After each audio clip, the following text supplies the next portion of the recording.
All right, let's go. So I moved to Osceola County about 4 weeks ago today. I put my son in school down here on the 22nd. He attended Thursday and Friday.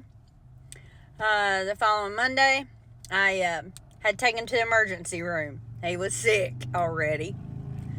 Took him in on Tuesday. And then I went and got him out because my nephew was graduating from basic at Lackland. And he wanted to talk to him. So I took him out, and school called me and said, hey, your note said that he's out for 3 days. All right, so he's out Tuesday, Wednesday, Thursday. Goes to school on Friday. That morning, I'd forgot his water bottle. I took his water bottle about 0900. And I was at work, and my boss hadn't got back yet to relieve me, go pick him up. And here he comes to the front door.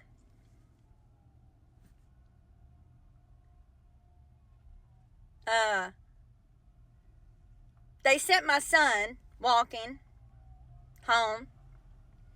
My son is 7. He had to walk 0.6 miles. And within that radius, he had to walk without a sidewalk, crosswalk, and had to pass through a 4-way stop.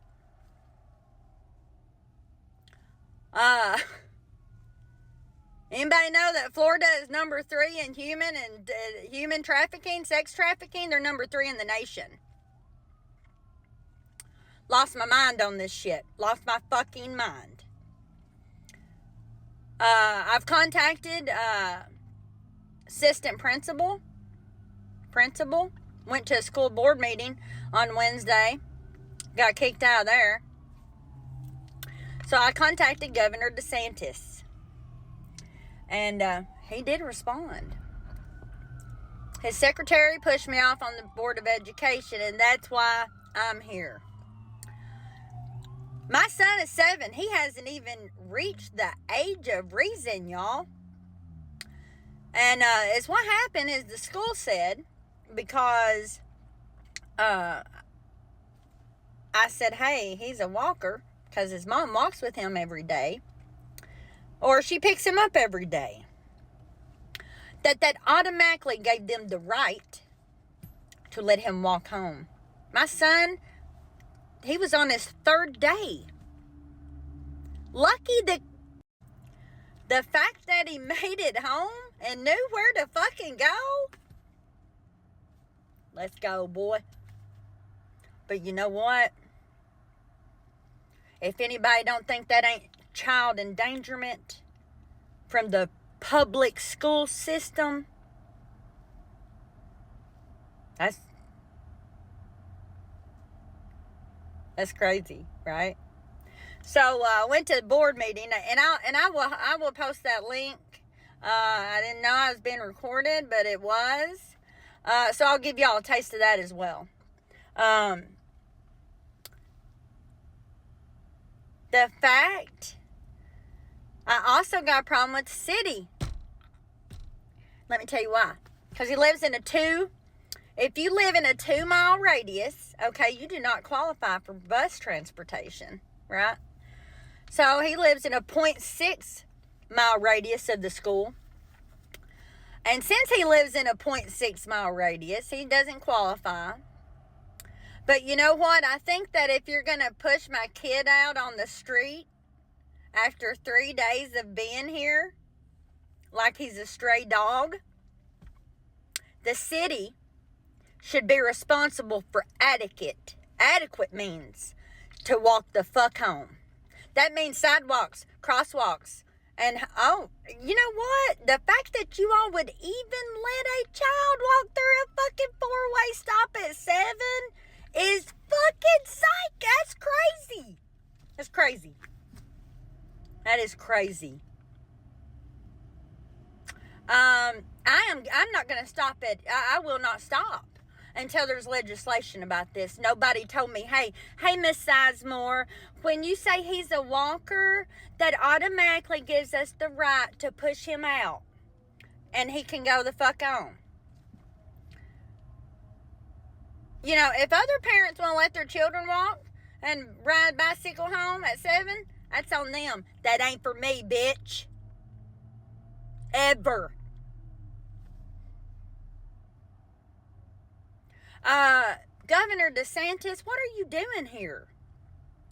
If a single mom with no child support, no help, comes to your state to better herself for an education to provide what the father will not, why can I not get food benefits or cash benefits or hell, even child care? Where's the money going here? Where is the money going? I mean, obviously it's not going to. I'm just trying to figure out what's going on in Florida. If you ain't giving no money out to help people that want to try to better themselves, and listen, I just need it for 48 weeks. I ain't talking about the rest of my life. Where's your money going to this state? Because it sure ain't going to the fucking schools. The school that my kid goes to, it looks like goddamn trash. The fucking playground in that motherfucker is non-existent. It is the weakest playground I've ever seen in my life. They also have to share it with other kids as well. I don't know. It's about the size of my truck. I got a little Ford Ranger here. Okay. It's about the size of that. Got about 3 fucking swings. The parking's fucked up. The shit that I heard in this board meeting. Oh, these poor teachers. I mean, one lady got up there and was thanking them for providing shirts that were made out of a certain type of cotton. That's how excited she was. I think that Trump needs to come in, and I think Doge needs to come in. Any school that will allow a 7-year-old to walk home by themselves without any written or verbal authorization from the parent, that's child endangerment. I don't give a fuck what any of y'all say. Now, if this is your child, well, how would you all feel? My son walked in like he was fucking big shit, boy. I mean, he thought he was doing something big, and he did. He made it home, thank God. But you know what? That right there is a prime example of a parent sending a child to public school and perhaps them never, ever seeing them again. I will stop at nothing to change legislation about this. And DeSantis, you better be getting with me. Because I will not stop. I will not stop about this. This is number 3 state in the nation for human trafficking. And we have teachers allowing a 7-year-old to walk through a 4-way stop. No sidewalk, no crosswalks. It ain't their problem. Now, if something would have happened to him, it'd have been a big problem, wouldn't it? So let's make sure that that doesn't happen to a child. Mr. DeSantis. Let's go, Trump. Let's go. Not gonna stop. Something is not right with that. The board needs looked at as well. Let's go ahead and can that first bitch. Okay? I'll run for her seat. Because anybody that wants to rush out a parent just because they've had a little bit longer than 3 minutes over them being child neglect and fucking endangering a child, you don't deserve that seat. The parents deserve better.